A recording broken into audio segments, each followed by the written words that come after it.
So welcome to this event on trends in youth employment across the European Union, hosted by the Youth Employment Working Group of the European Student Think Tank and spearheaded by our working group member, Tomás Ruiz.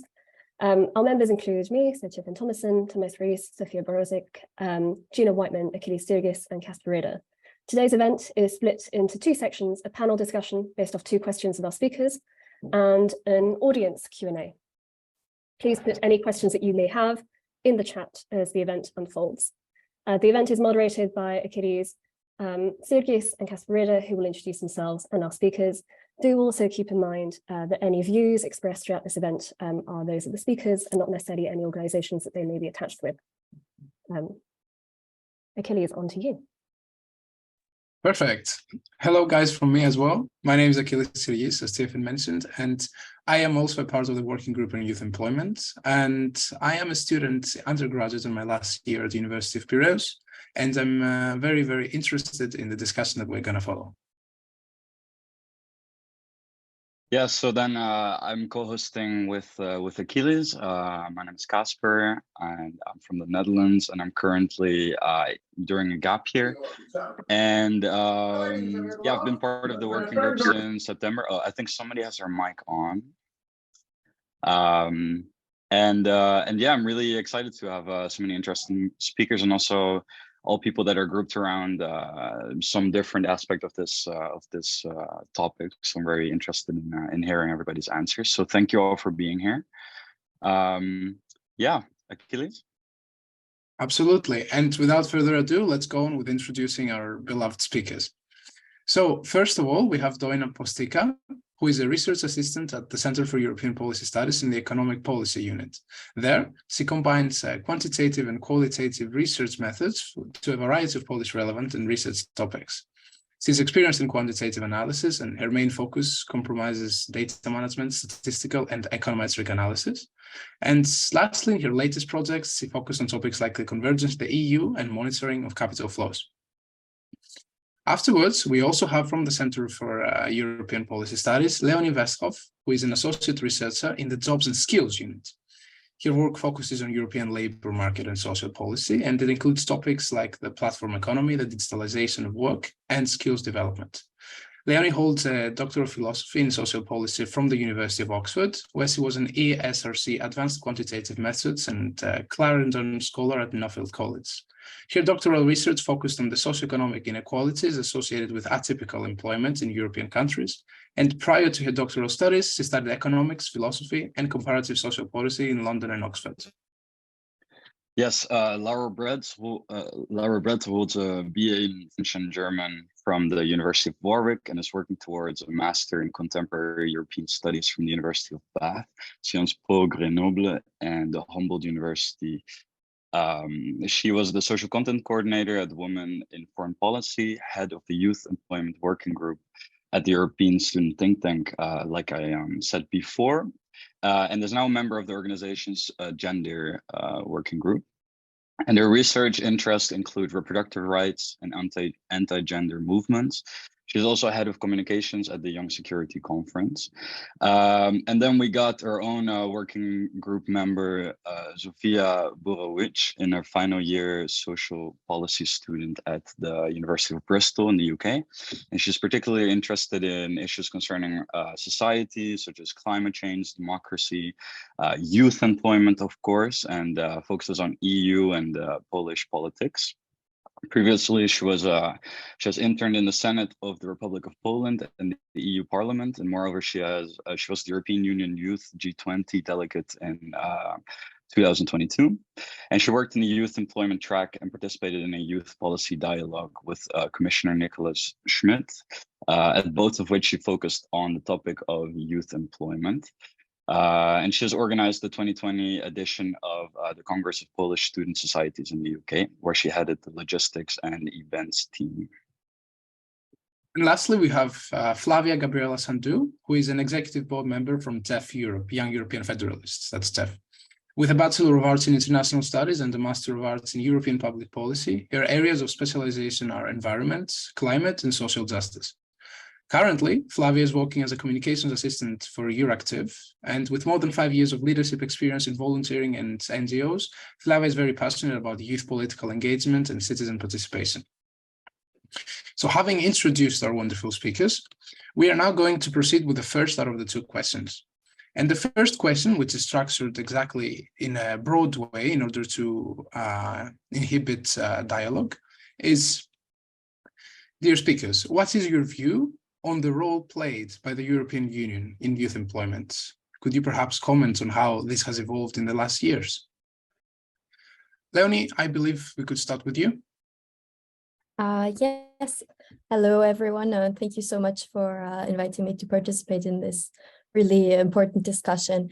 I would like to focus my first intervention on identifying some issues that I think are really important to look at if we think about how we want to tackle youth employment in the EU. And particularly, I'd like to focus on the quality of employment, which I think is something that is really important in addition to, let's say, the quantity of employment.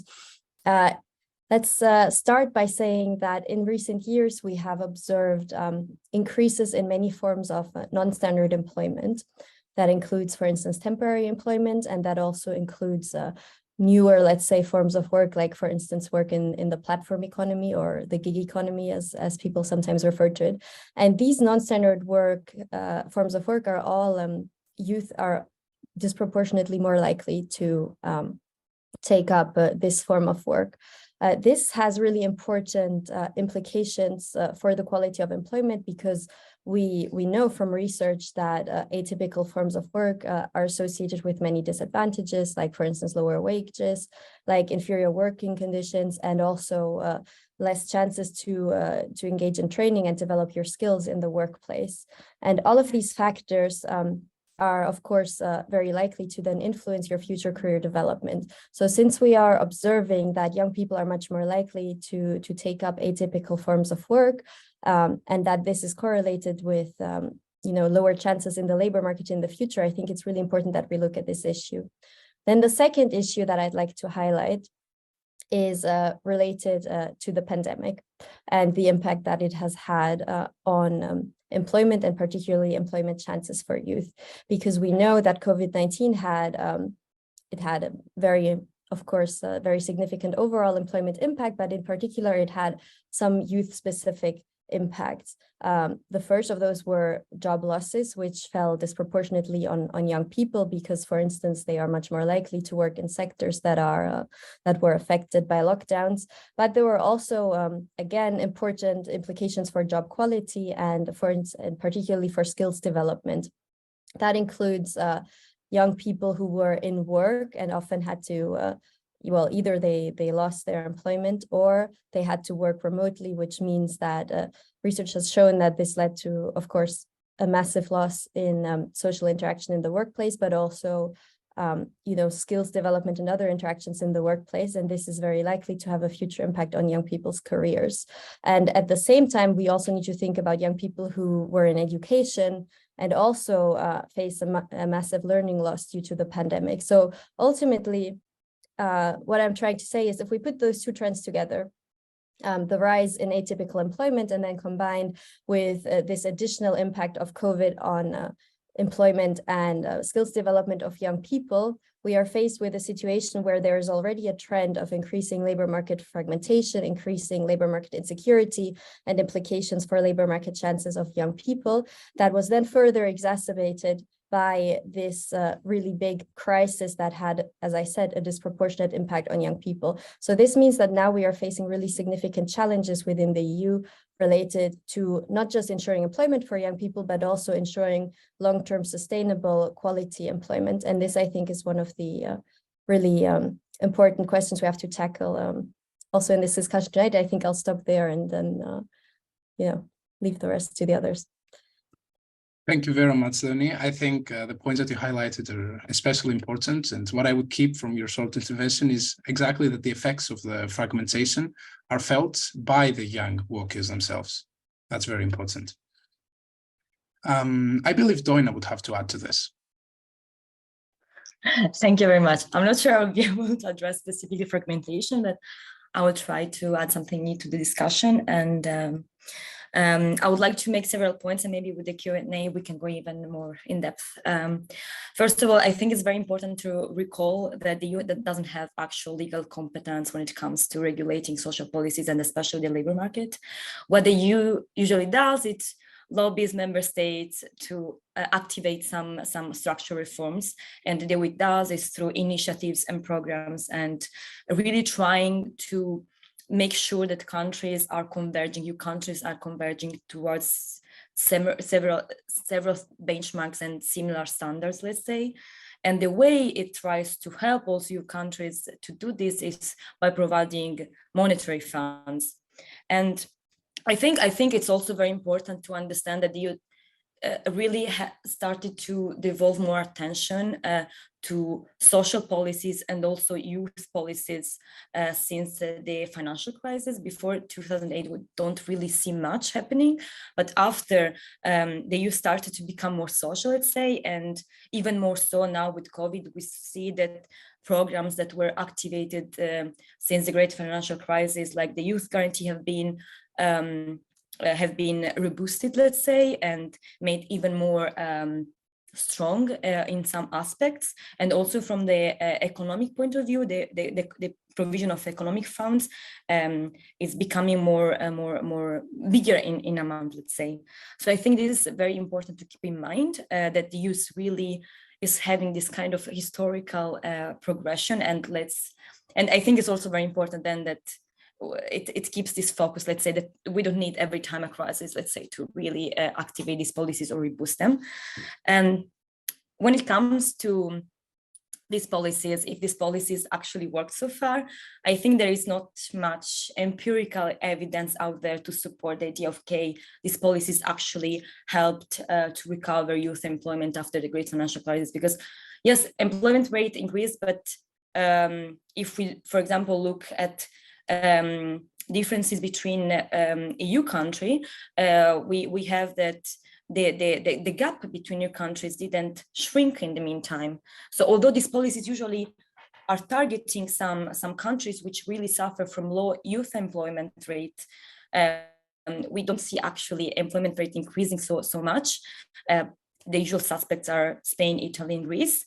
And even more so, if we look at the country, we zoom even more at the country level, we see that some regions have been deeply affected during the financial crisis, and they're still suffering in terms of youth employment rate, but especially in terms of youth unemployment rate. So this one did not go back to the pre-crisis level in these countries. And one more point I would really like to stress is that the flip coin of employment, not unemployment, is also inactive people who are not active on the labor market. And for the youth specifically, this is identified with the needs rate, right? So the people not in employment, education, or training. Well, the needs concept has been created a long time ago, even before 2008, but still, when we look at the statistics, we see that although the EU has been trying to really tackle this problem for so long, we see that needs rate is still a problem, especially in some countries, especially in some regions.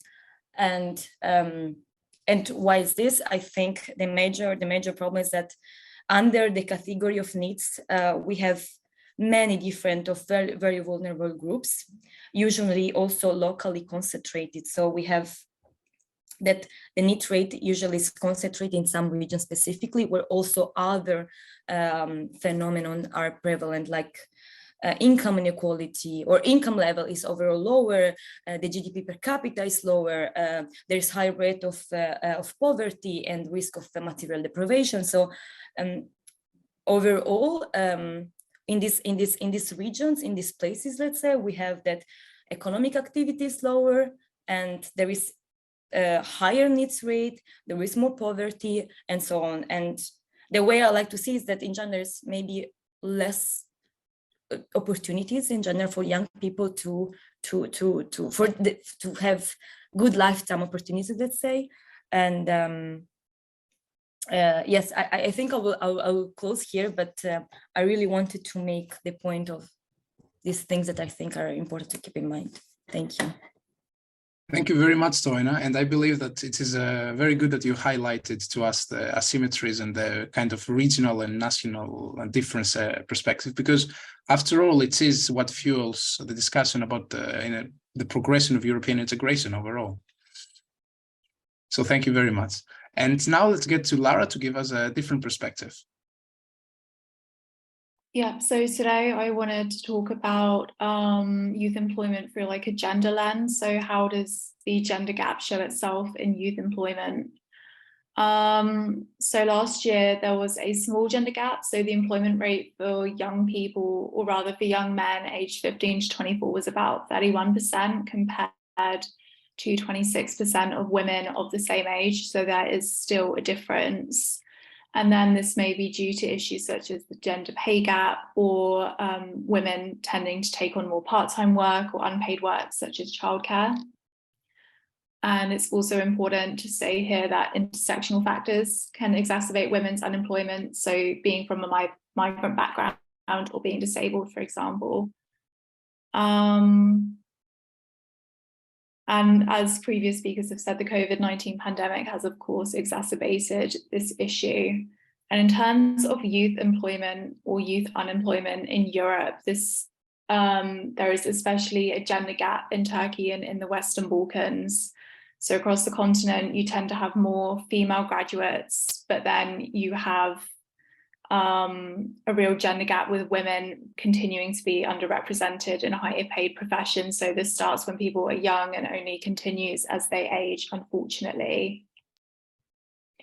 And in terms of what the EU is doing, my understanding is that the EU treats gender equality in youth employment as two separate issues. So in my research, I didn't see much overlap in the two schemes. So the EU does have its current gender equality strategy from 2020 until 2025, and combating the gender employment gap is highlighted in this policy.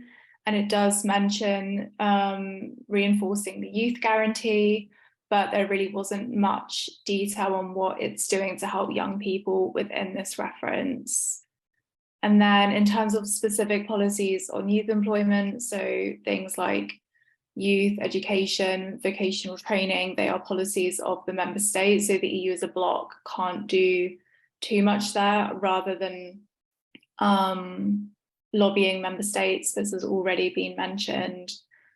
So the Commission is currently assigned about 22 billion euros to tackling the issue with youth employment. And then I was looking into the specifics of this, and there was very little mention of how this helps young people. So just to wrap up, I would say that youth employment and gender seem to be treated as two very distinct policy areas, and there is little room for overlap.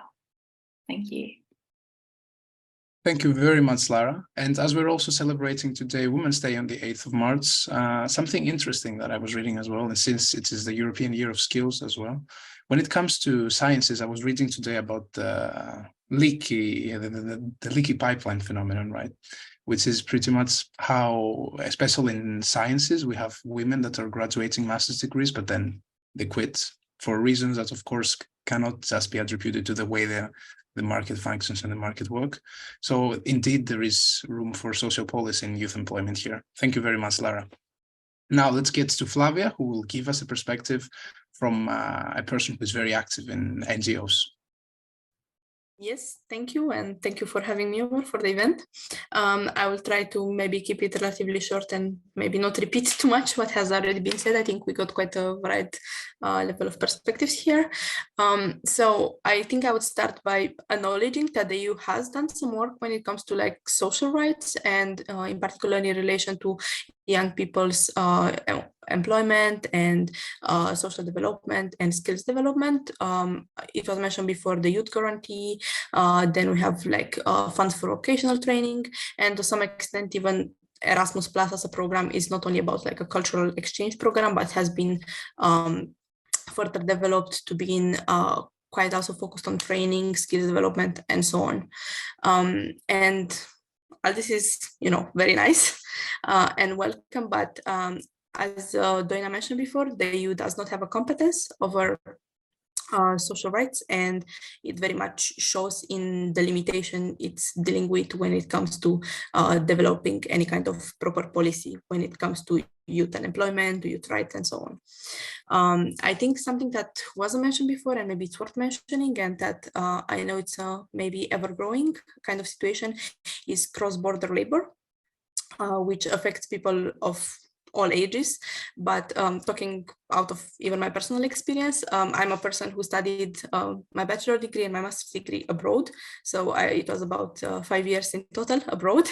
And there are many young people across Europe who are in this situation, who are trying to, take advantage and enjoy the benefits of the free movement, and are sometimes very often confronted with this challenge of how do I manage to sustain myself in this environment? Because when you live abroad for a very long period of time, especially if it's in a country that has quite a different economical standing compared to the one where you're coming from, you might need to get your own income. And this is where a high level of discrimination comes in. Talking out of my own experience, young people are very often taken advantage of, even if they're not, migrants in a way, but even then, there is this, I would call it systemic preference to closing your eyes towards the kind of jobs young people work and have to work to manage to be able to provide for themselves. And basically, it is also an issue of it leads to a race to the bottom to some extent, because, let's say I, as a young student, young person in a EU country, I'm working here. It's not a job that is good. It's not a job that provides social security. It does not advantage me in any way. It's a lot of I would say it's a very negative environment. As a worker, you do not really develop any skills. You are overworked, you might end up burning out and so on. And then it might very often be physical labor. And then you say, okay, if I quit and me and these other 10 young people working here, we quit, then will that solve it? No, it wouldn't, because there are other 50 young people lining up to get a job, because, to survive, you need to work and have money, because, well, that's the system we're living in at the end of the day. And this type of systemic issues that we are facing in Europe is not something that the EU can solve right now.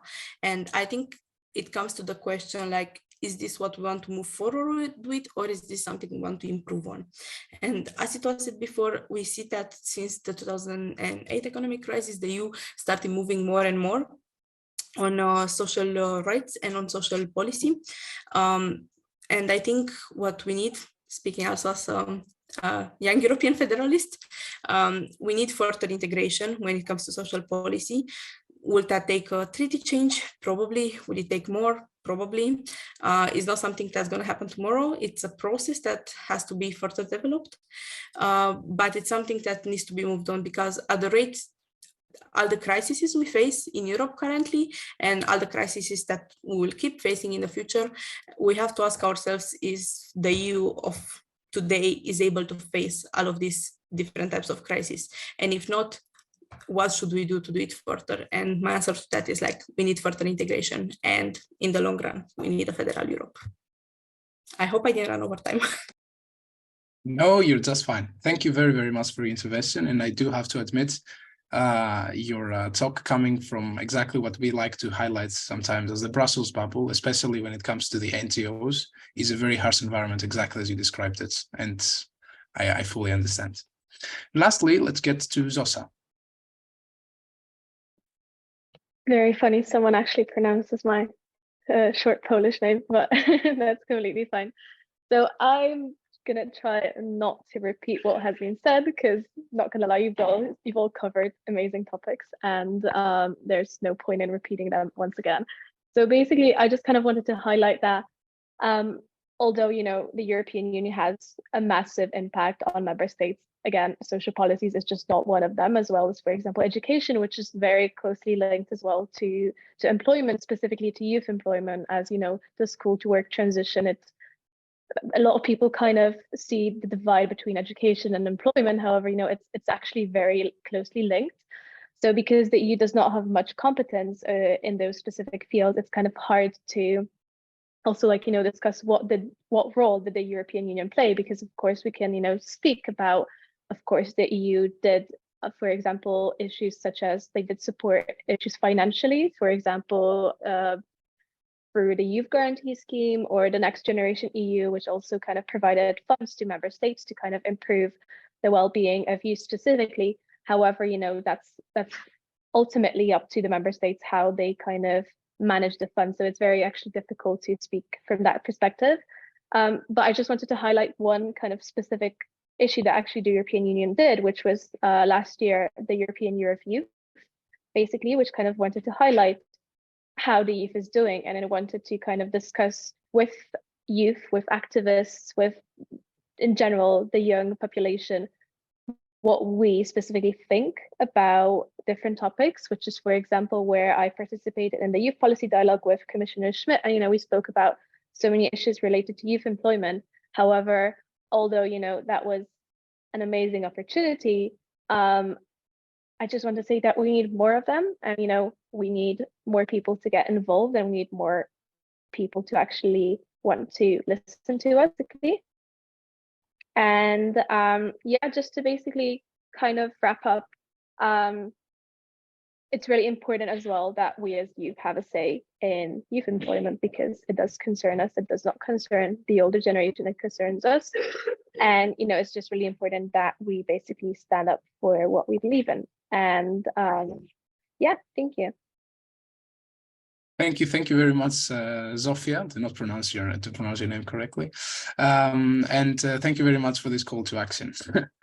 So with this, I believe that we can recap our first question and we can get to our second one. So we have already established pretty much the current situation. We have established, some people even mentioned specific things that are problematic right now. So the obvious question that has to follow is, when it comes to looking forward, what are the next steps which are necessary to improve how youth unemployment is tackled in the European Union right now?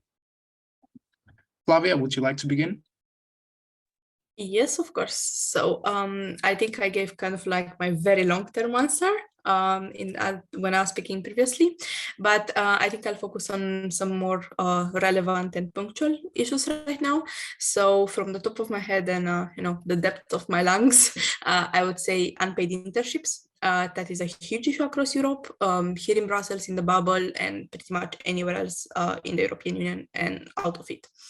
So again, speaking from a young person perspective and seeing myself firsthand, what we are confronting with.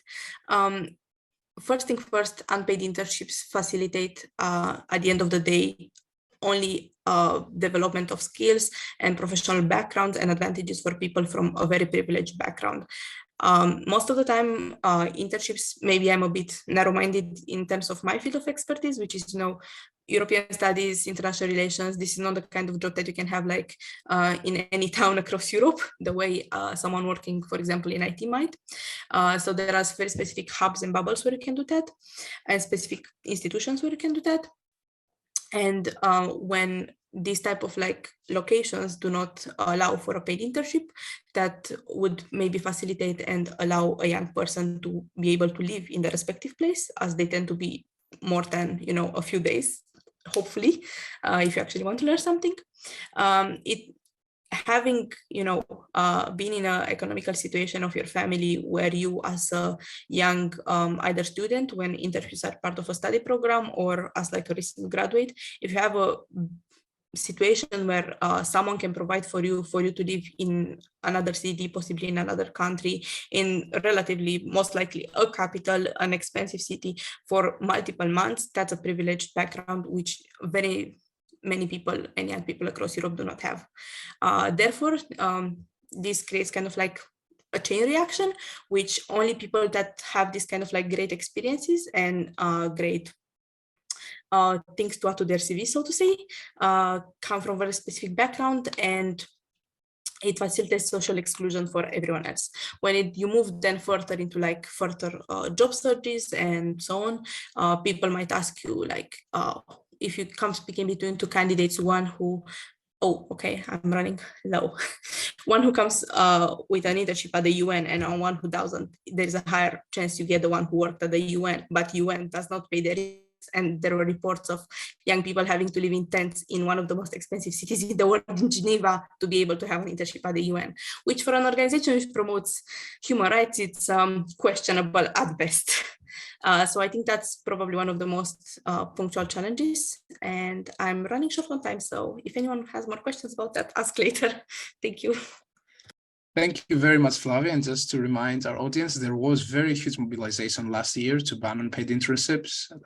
Sadly, unfortunately, it didn't manage to come in, but it is an open discussion and we hope to see it being realized soon. Leonie, how would you contribute to this conversation? Yeah, well, it's a very good question. And I think there are many things to tackle. So so what I would start with is probably not surprising, given my first intervention has also been mentioned by some of the others, is skills development again, which is very important in the context of non-standard employment that I talked about, but also in the context of very significant changes in the labor market that are happening, but that we know are only going to accelerate, related to digitalization, to the green transition, and many other factors. So essentially what it means is, firstly, that the types of skills that individuals need to have are changing, but also that they will keep changing over the life course. And this means that we really need to invest in skills infrastructures in the transition from education to work, which is especially important for young people, but then also throughout the life course and while being employed, in order to ensure that that individuals who are young today can continue, let's say, thriving in the labor market in the decades to come.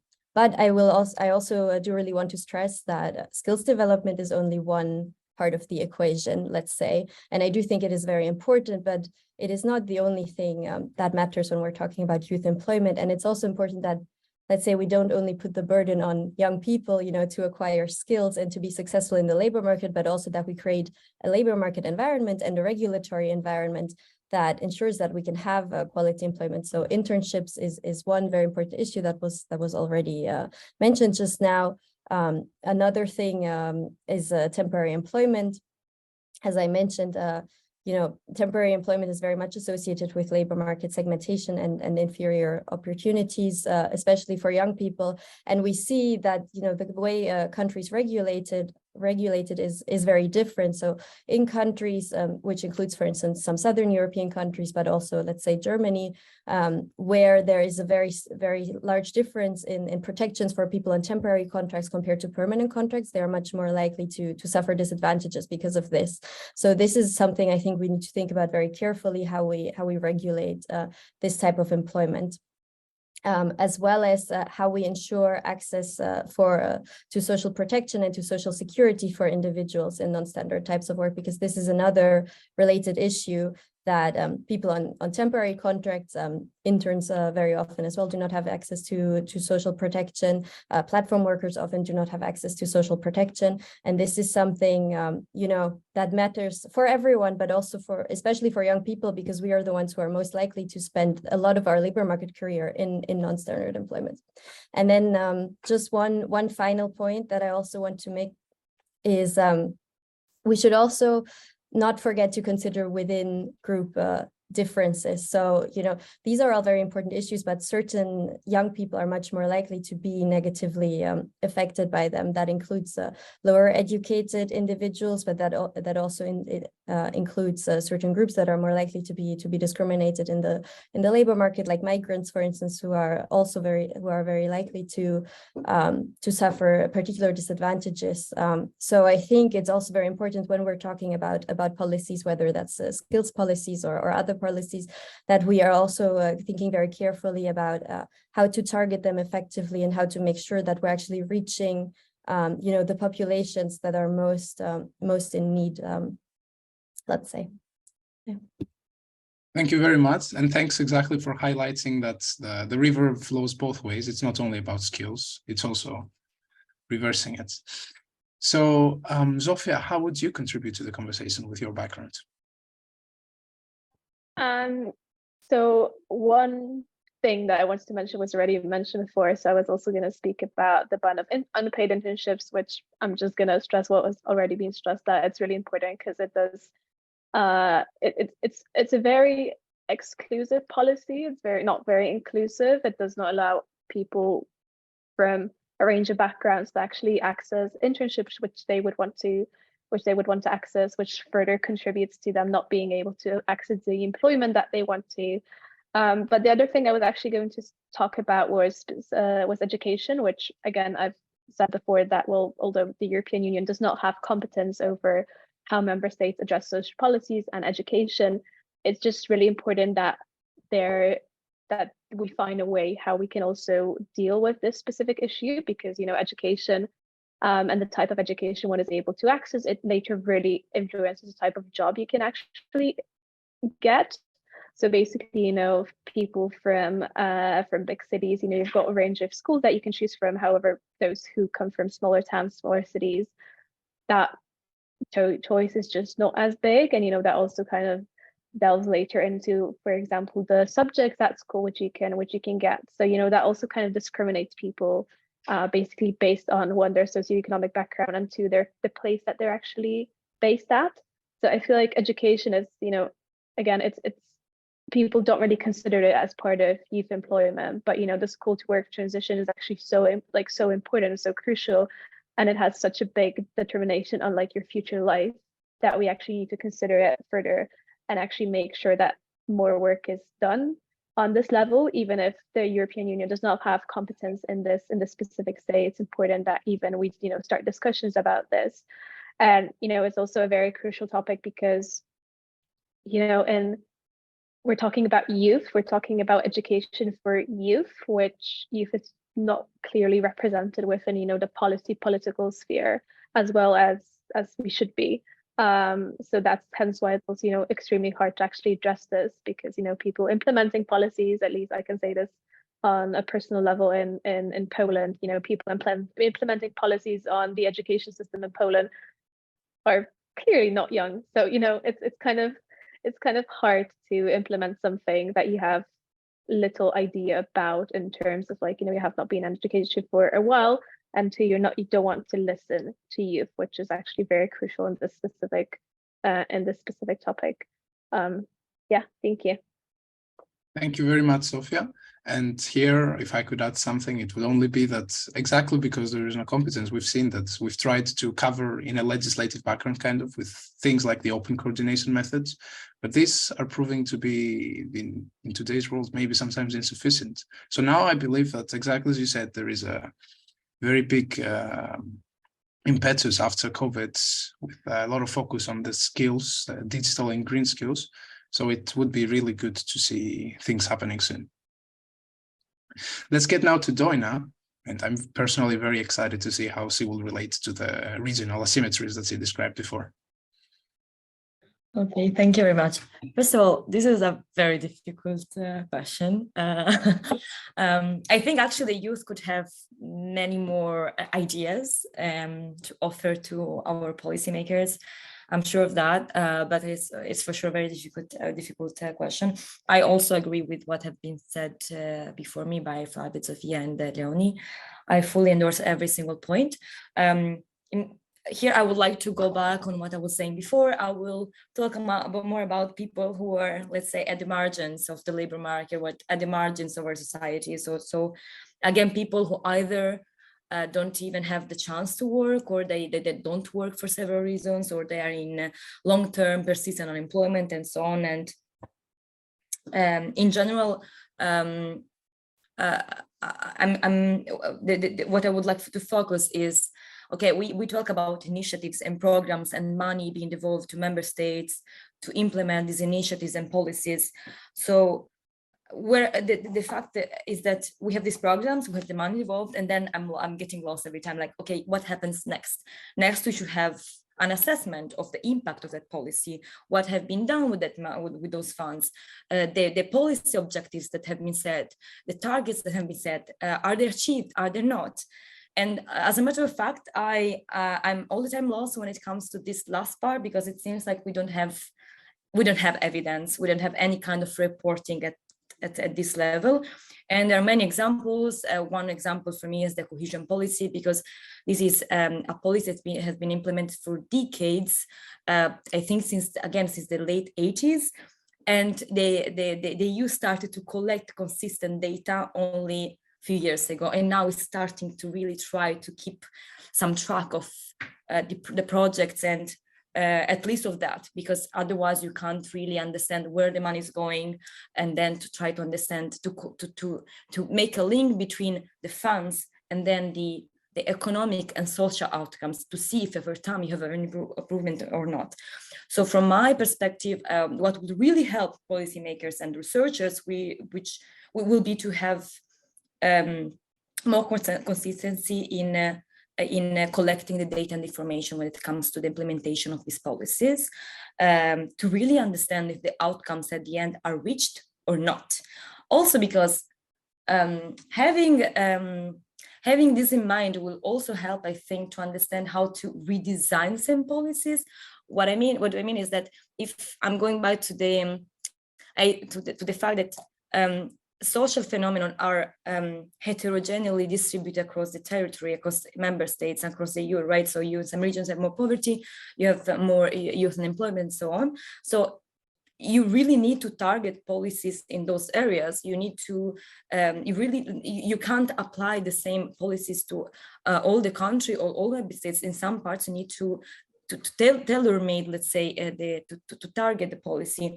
And then afterwards, you need to have also the information to understand it worked, it didn't work, it had the impact I wanted, it had a different impact, it had the same impact over all groups that I was targeting, or it had different impact. How can I change my policy to reach the goal that I'm having in mind? So I think in this, we really need more structure.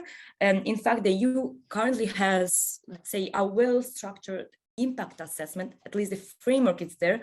But in terms of data collection, my impression, okay, I don't have access to all the information, but my impression is that there is very little work done so far, and that we need really to have more consistency on that side. This is it. Thank you. Thank you very much. And indeed, to highlight, when the NUTS division in the territorial and the cohesion policy were introduced, they were truly remarkable, but perhaps it is time for a more consistent approach. And lastly, let's hear from Lara, lastly but not least, who is going to give us the perspective. Remember, she is the head of the working group on gender equality. So she's going to give us her final perspective. So first of all, I really like Doina's points about the importance of data collection and about the importance of having tailored policies. I think those were good. And I would definitely support that from a gender perspective. And in terms of what the EU could do to close the gender gap in the labour market, I mean, first and foremost, it's looking at the two issues as intersecting together rather than treating them as two distinct policy areas. So I think the EU needs to think about how it can go about integrating it. So is that consulting academics working in the field? Is that speaking to civil society? Is that speaking to consultancies working in this area? And I think also listening to young women, particularly in the Western Balkans, about such an issue and what their current experiences are and what more support they need. I also think improving access to vocational training is very important. And one initiative that the EU supports is something called Girls in STEM. So workshops on getting more women and girls into that sector, because as it was previously mentioned, it is a very difficult area for women and girls to break into, very difficult for them to remain in because of things like the motherhood penalty, because of things like the leaky pipeline issue. So I think the EU needs to definitely try and deal with that. So that's my input. Thank you very much, Laura. And just to mention, I was on an event with countries from the Eastern Partnership last week, and I was very excited to see that the Girls in STEM campaign is also active there in these countries. So I think it is a very good way of promoting European values. So I believe that with this, we can actually close the part of the questions, and we can actually open the one that can be the most fruitful out of all of them, which is the Q&A. So here, I believe I will pass it to Casper. Yes, thank you very much. There is actually one question from the chat, which I will ask first. So the question is by Dragos. So it's to Leonie. So Leonie talked about non-standard employment. Could you elaborate more specifically on remote work and hybrid work? So that would be in the context of what you talked about with the increased difficulties that youth face in insecure types of employment. Yeah, thank you. It's a really good question, and remote work is a really interesting subject, also because it's something that, you know, until a few years ago, no one really talked about, no one really knew what it was. Then COVID happened, and suddenly there was this massive increase in remote work, of course, and this is something that we now assume is going to stay with us and keep increasing. So it's a really important question to ask, what implications will it have for employment, and including for young people. But it's something that, you know, we still don't really know that much about. It's really an open question. So one thing I would say is that, so during COVID, I think it was seen that, you know, working remotely for many people, including young people, you know, had very negative implications for their skills development, and for, you know, learning in the workplace, because it was something that was really only done within the workplace. It was not something that was done online. So if we think there is going to be an increase in remote work in the future, then, you know, we need to think about ways that we can, you know, transfer those things online. At the same time, not all of those things can be transferred online, and especially for young people, you know, something that's really important in the context of employment is also like building your professional network, you know, meeting your colleagues, social relations at work.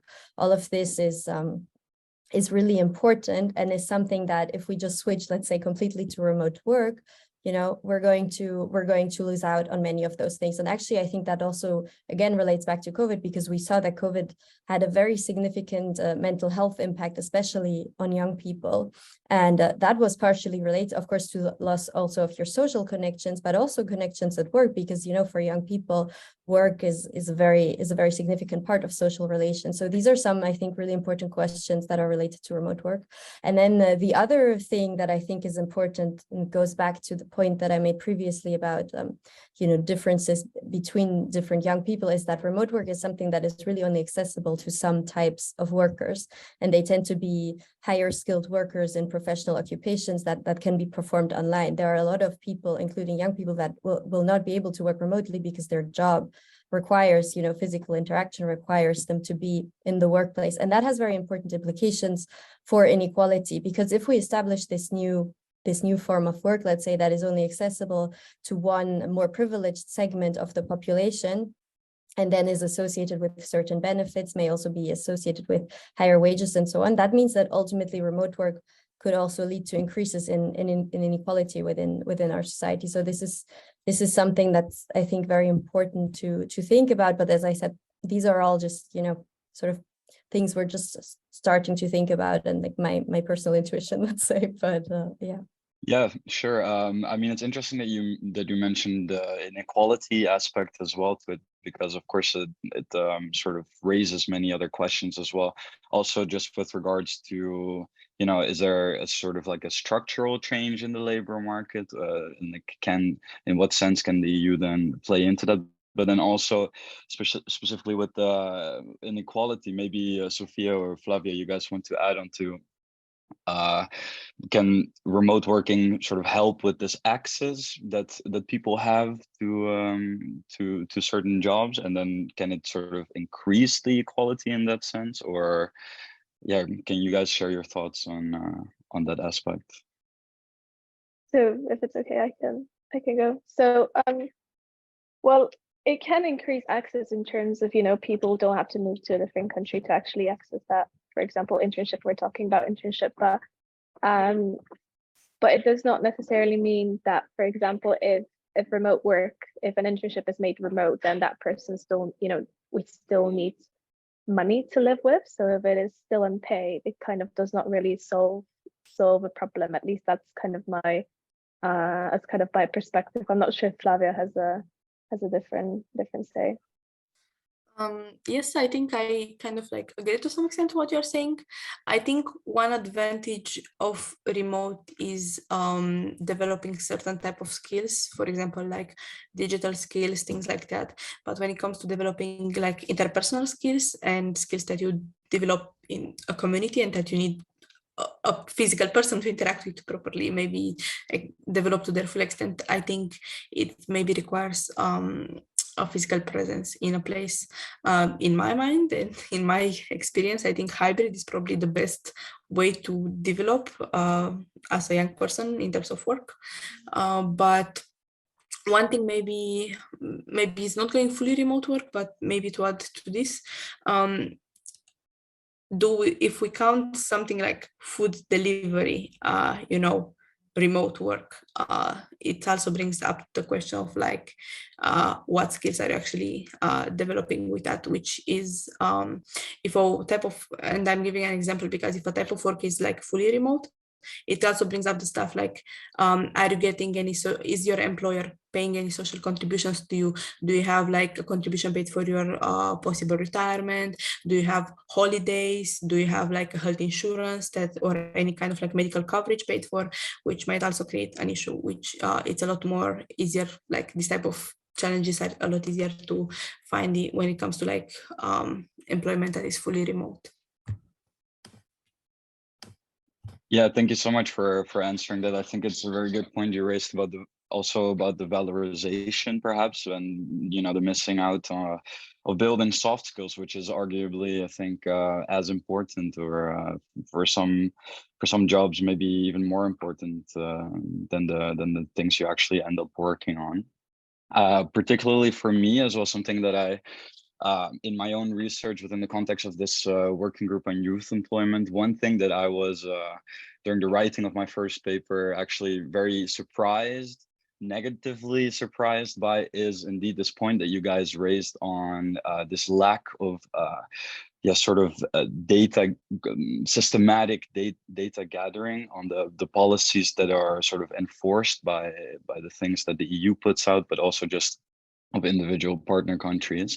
And so I would actually want to go into that a little bit more. So for example, Doina, you mentioned this lack of data availability.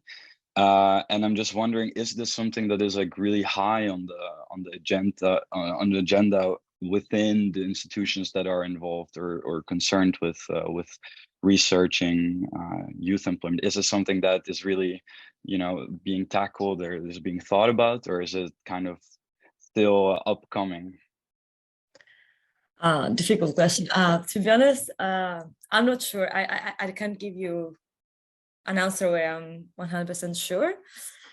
Why? Because doing this involves a lot of work and it's very costly, I guess, because my understanding was also that at the national level, sometimes you have some type of information that you don't have them provided, let's say, harmonized at the EU level, because we have Eurostat, right, who is collecting all this data, which needs anyways to be provided by the member state, harmonized already at respecting some standards. So I think it's quite complex in this sense. To be honest, I don't really see a lot going on right now. Maybe with the cohesion policy, for example, there's been some movement over the last few years. So now countries, but actually it's like goes more disaggregated. It's the single province, which is, or the single participant in the project who gets the grant, who has to report some basic information. So something has been moving, and I think this is quite already something important. At the same time, I think more and more there's this aware of the fact that you need really to make investigation at the territorial level, that the spatial distribution of this phenomenon it's important to be aware of. And I think especially in academia, I noticed that there is more and more going on in terms of spatial analysis. And maybe over time, with researchers asking for more and more transparency, and also policymakers, if they will be made more aware of the lack of this information, maybe something will move faster. Because I think that sometimes our policymakers don't really know that this is very relevant, you know, so there is not enough, that we don't have somebody really trying to push this on the agenda. So maybe one of us more in the future, who I hope will be in the policy making, will push this on the agenda. Thank you. Yeah, thank you for your response. Is there anybody else that wants to add to this, or maybe also take into regards to the point of intersectionality and the geographic spread of youth unemployment as we see it within the EU? Is there anybody that would like to add on to this point? If I may take the privilege of the moderator, I actually have a small question. It's kind of an open question, but I think it gives food for thought overall. What do we think? What do we make of the next generation EU overall when it comes to youth unemployment? Is it good impetus? Is it going well? How is the implementation plans going? Are we seeing the results that we want overall? Perhaps that could be addressed to Leonie and Doina, because I know they're working on it pretty much. We have Doina, do you want to? No. I'm not sure that I'm the best placed person to answer, to be honest, because it's a shame that Tomás had to leave, because he would know much better than us, to be honest. I'm happy to give the floor to someone else first.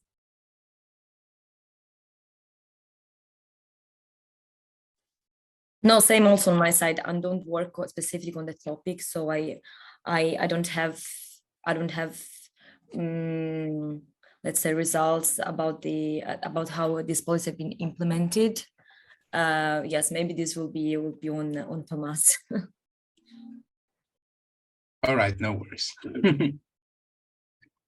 Are you also specifically talking about the expanding the mandate of the EU that has been mentioned now a couple of times within this discussion? Is that also what your question was alluding to, Achilles? Because then maybe, Flavia, you can talk a bit more about that, because it was interesting to hear sort of your long-term perspective or wishes perhaps for that. But do you have any sort of indications on which way the member states want to go? And then maybe, Zofia, you can add or respond to that.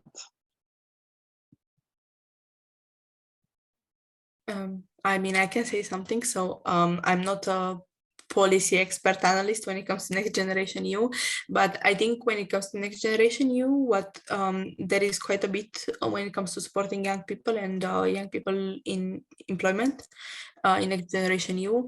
But I think indeed we can talk like in terms of ambition and expanding policy and successes at the end of the day. Yeah, you can talk from your activist perspective as well, of course. It doesn't have to be from a strict policy. Yes, I mean, I don't think I have much of an activist perspective when it comes to Next Generation EU, but I think when you look at Next Generation EU and at what it provides, what encompasses at large, and we think about it like, is it something that would have been possible in 2016? Personally, I don't think so, but maybe that's just my opinion. And I think that's an important thing to see, like how, not necessarily only how ambitious and driven the EU has kind of like gotten when it comes to social policy, but also how many situations where the initiatives of the EU are required in terms of social policy, and how much maybe member states also kind of like start, not all of them, obviously, but some of them kind of start to see how there are some things that have to be done on the European level more than they used to in the past. Yeah, in terms of like results, again, I'm not a policy expert when it comes to analyzing Next Generation, but I also feel like to some extent it's a very new initiative. It's relatively young and it's for a relatively long period of time. So I'm not sure if we can truly see like concrete results just yet, maybe. But maybe someone wants to correct me on that. Yeah, I mean, something like this, of course, the willingness from the member states has to come first before something like that happens. Let me see. Zofia, do you want to continue on that from your perspective? Do you feel like there's this willingness or of moving towards as you noted as well, it's kind of the education side. For example, when we look at something like the youth guarantee, which is then supported by most or all of the member states, at least on paper, there is a huge emphasis on the education aspect within tackling youth unemployment. And, you know, as you mentioned, education and unemployment are perhaps surprisingly close to each other. How do you view this increased EU action on social policy? So I personally think it's like the EU's further action on social policy is very much needed personally, but you know, that's a very personal view. But in terms of, you know, how other countries are viewing it, it's actually hard to determine, because again, as the girls mentioned before, I'm also like not a specialist within the field, so it's kind of hard to assume. But I'm pretty sure that, for example, when I look at my home country, so when I look at the Polish government currently, who has been lobbying against the European Union for several times and several issues. So I'm pretty sure that, for example, countries such as Poland and Hungary, who are again more on the conservative side and kind of lobbying against the EU's interference within kind of like national policies, probably would not speak of this kind of interference as highly. But you know, there is still a lot that can be done, and I feel like, you know, even if we don't get to a stage where the EU will have competence in social policies, or at least some, there is a lot the EU can actually do. You know, even if it is only sort of, you know, in an influential role, for example, or even a discussion role, that's still very, very important, because ultimately the EU composes of many member states, and you know, we all have to kind of have discussions throughout the EU on different topics. So even if social policies will not be part of the EU's competence in the future, then you know, we still need those discussions. And you know, the EU was kind of created for, you know, a variety of reasons, but one of those reasons was, you know, kind of to unite people and to ensure that, for example, policies created in other states are also kind of, other member states are able to kind of take those policies and kind of maybe reroute them into something that would work, for example, in their member states. So I feel like in that kind of sense, we may have some kind of future, but you know, it's kind of hard to speculate. Yeah, of course, you can only comment from your own experiences, which is of course always limited in some way, but this is interesting to sort of hear your guys' intuition. So I'm seeing a question from our working group head, so I will ask this question now. So several speakers have alluded to the impact of declining mental health on young people. Can speakers elaborate on what might be needed to better support young people?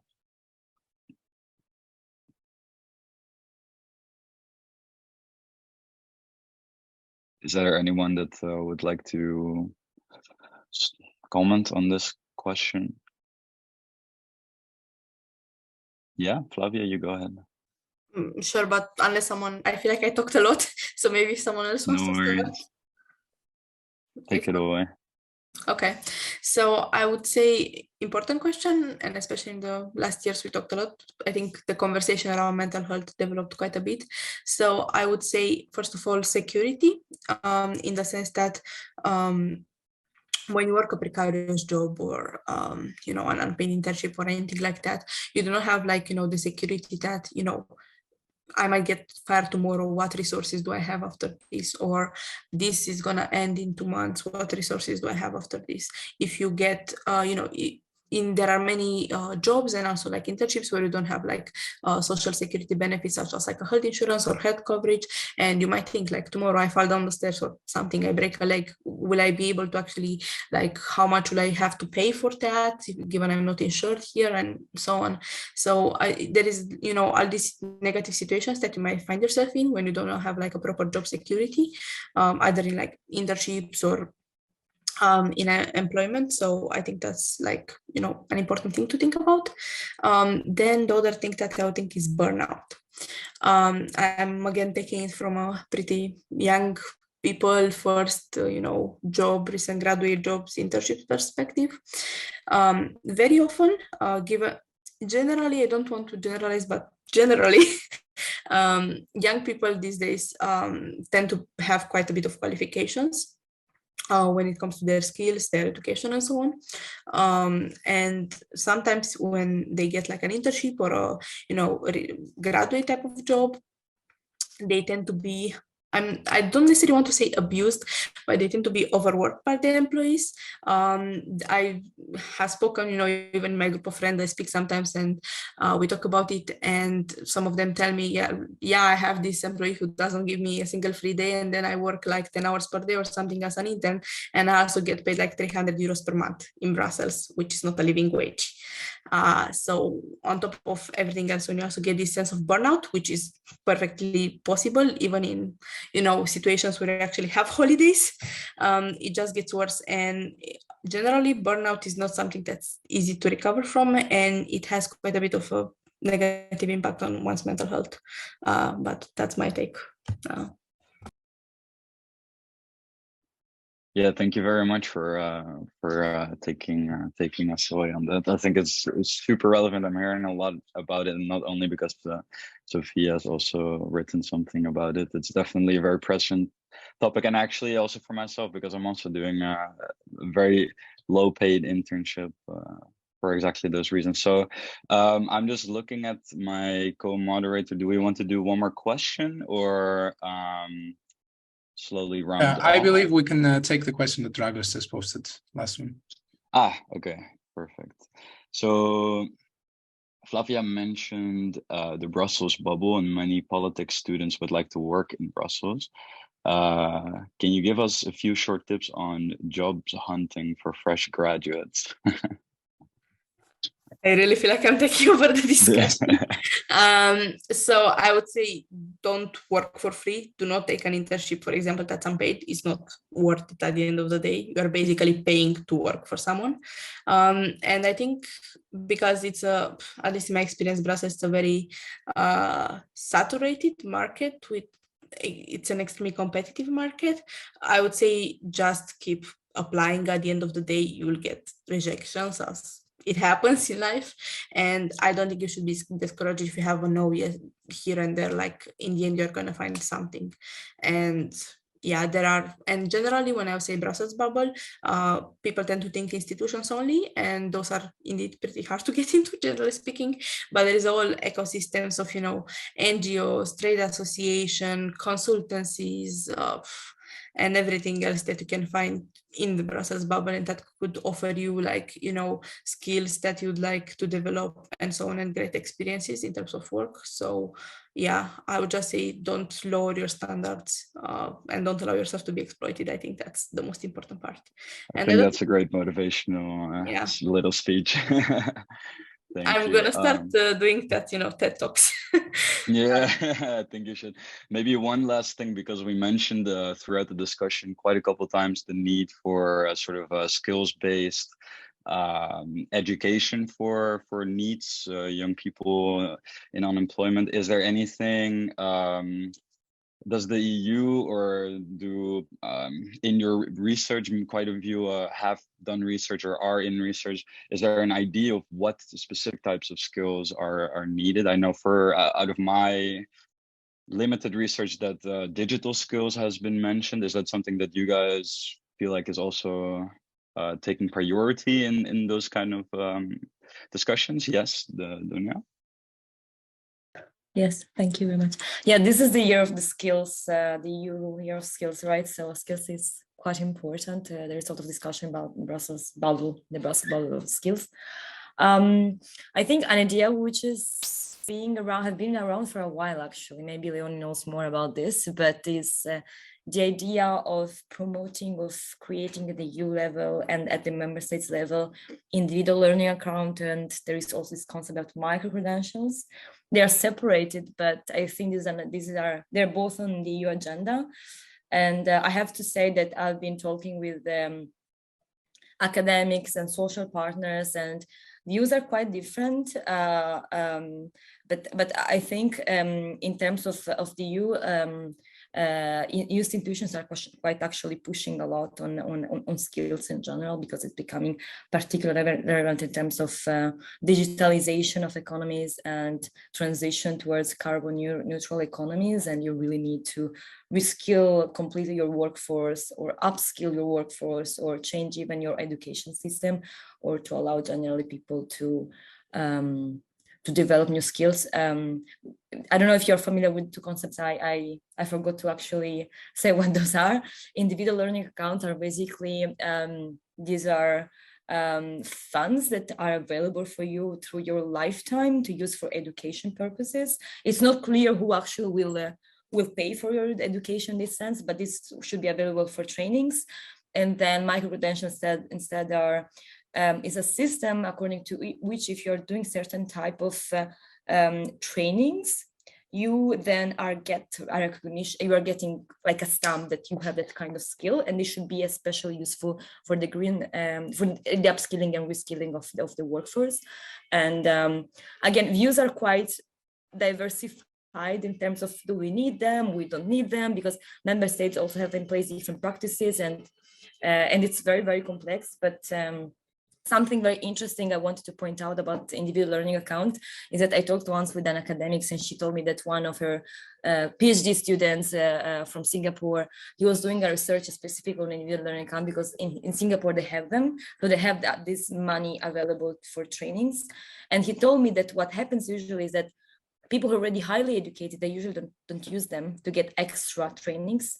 And so this is not, and instead, like, people who have lower education usually they don't actually use it, because they're not well guided in the process of actually, what do we actually need to do with this money? What kind of trainings do I need for my career? So here I think it's quite important, the role of social partners in general to advertise, let's say, to guide policymakers in terms of what skills are really needed.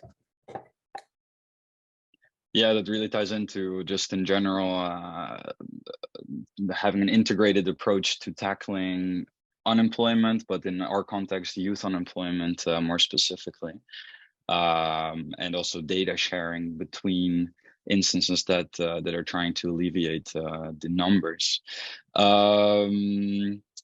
Are there any closing comments from any of our other speakers with regards to this question, or any of the other subtopics that we've discussed so far? Maybe I can add something very quick Yeah. to what Doina said, which I completely agree with, and I think she's right that skills are really the hot topic of the year in Brussels. For sure, because you asked about digital skills are definitely one type of skill that is has been very prominent the last few years, is going to continue to be, because actually young people here have quite an advantage in a sense, because we are the ones that grew up with digital tools. We are quite used to them. Of course, then how advanced your digital skills are still depends, but actually when you talk about digital skills, it's also quite relevant to talk about older workers and how they are going to acquire those skills. But then next to the digital skills, what's now really, I think, the sort of new topic is green skills. So by which we mean the skills that are going to be required, because of decarbonization, as Doina mentioned, and because industries are going to disappear, new types of jobs, new types of tasks are going to appear. And here I think there's still some work to be done to actually firstly identify what these skills are. And they can be quite diverse, so some of them are sustainability skills. So that can be in any type of job. And it's just, essentially learning how to do your job in a more sustainable way, as well as actually how to live in a more sustainable way in general in society.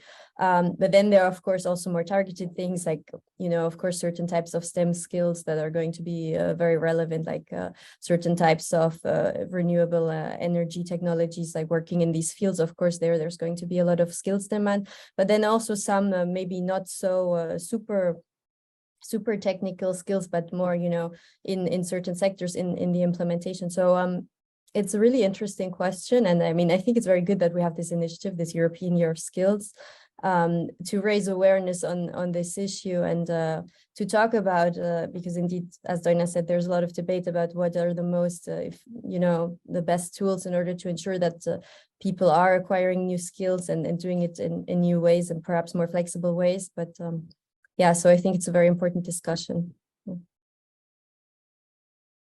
All right, yeah, thank you so much for adding on to that point. And I think it's also a nice ending note in general. I will give the floor to my co-host, the co-moderator, sorry, right now to give a little summary and yeah. Perfect. So I think the discussion has been very flourishing. We started a roundtable event with researchers and practitioners, pretty much activists. And we highlighted, I think what was highlighted mostly was the intersectionality of youth employment, how it is an issue that can be addressed in different ways, how it encompasses different fields, and how it cannot just be linked to a very specific policy, but that it's pretty much cross policy. It's a cross policy issue, if I can highlight it like that. So moving on with each speaker, Leonie, first of all, underlined the increasing labor market fragmentation, and especially the fact that the issues of this are felt by the young workers, the youth. And at the same time, she highlighted as a solution the need to invest not only in skills infrastructure, but also on a regulatory environment. What we mentioned before, that it is a river that flows both ways. Then Doina gave us her perspectives, and she mentioned the regional fragmentation, if I can call it fragmentation, or the regional asymmetries that exist.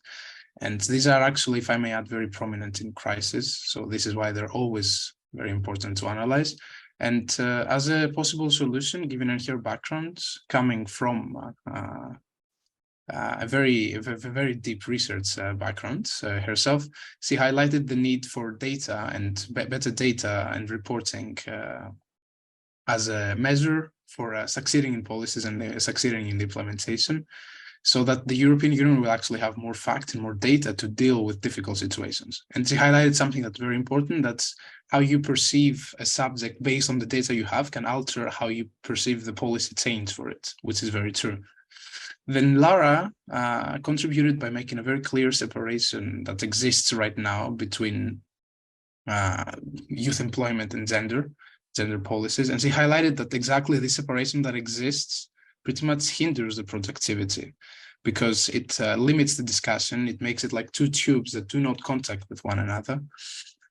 So she highlighted that the European Union will need to think more carefully about how these two areas can be integrated to give out, especially in the public communication, the image that they are two interconnected subjects, especially when it comes to young women in specific regions of the European Union.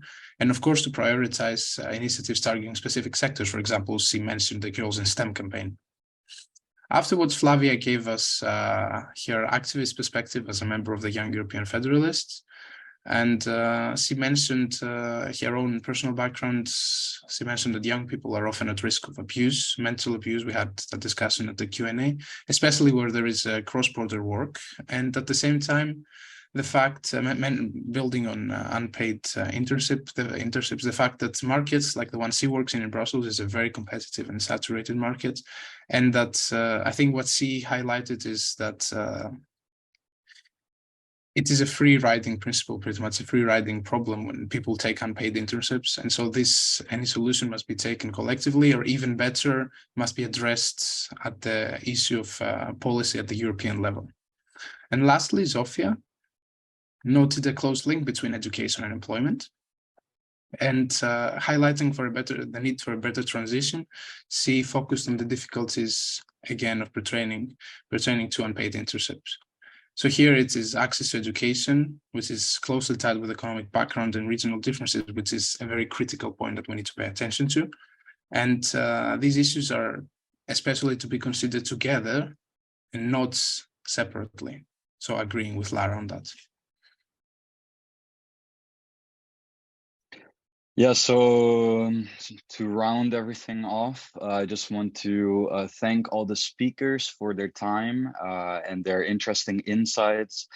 and their personal take on all of the issues that we've discussed. I think if anything, it has been very enriching for our working group and for our listeners, just to hear these people from different parts of life talk about this topic from different perspectives. And yeah, I'm very happy that you guys all came here. I want to thank all the people that came here as well to tune in live, and in the future, any people that are watching the recording. Thank you for coming, and thank you for the questions as well. And yeah, thanks to Tomás lastly, because he really had a big hand in putting all of this together, and without all of the great speakers, the event definitely would not have been as enriching. So yeah, thanks again very much, guys, and I hope you have a very good evening. And I hope to cross your paths sometime again in the future. And yeah, thanks. Thanks so much. Thank you for having Thank us. you very much. Thank you.